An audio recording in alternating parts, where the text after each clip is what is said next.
just weeks after the failed car bombing of New York's Times Square. The Department of Homeland Security says the number and pace of attempted attacks against the United States over the past 9 months have surpassed the number of attempts during any other previous one-year period. That grim assessment is contained in an unclassified DHS intelligence memo prepared for various law enforcement groups, which says terror groups are expected to try attacks inside the United States with increased frequency.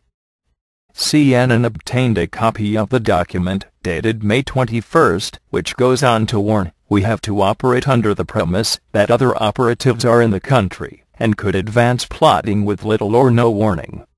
The intelligence note says recent attempted terror attacks have used operatives and tactics which made the plots hard to detect.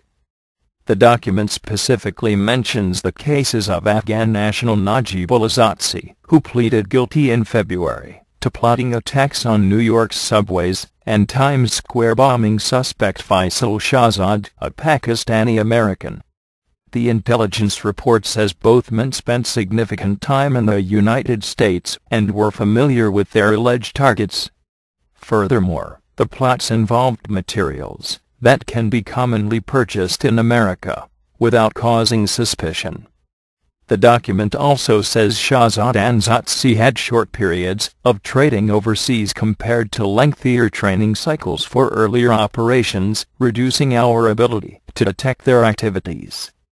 The reports say U.S. officials lack insights in specific details, timing and intended targets, but trends indicate terrorists are looking for smaller, more achievable attacks against easily accessible targets.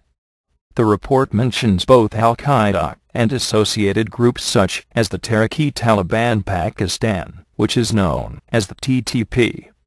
The intelligence document also says terror groups increasingly are using Westerners as operatives or in leadership positions in which they make public statements calling for Muslims to strike the United States.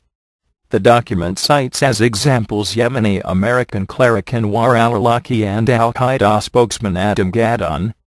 The report also mentions Omar Hamami, who grew up in Alabama and is now believed to be an operative with al-Shabaab in Somalia. Although al-Shabaab has not executed attacks in the United States, law enforcement officials have expressed concern that Somali Americans who have gone to Somalia to train and fight could return to the United States and commit acts of terrorism.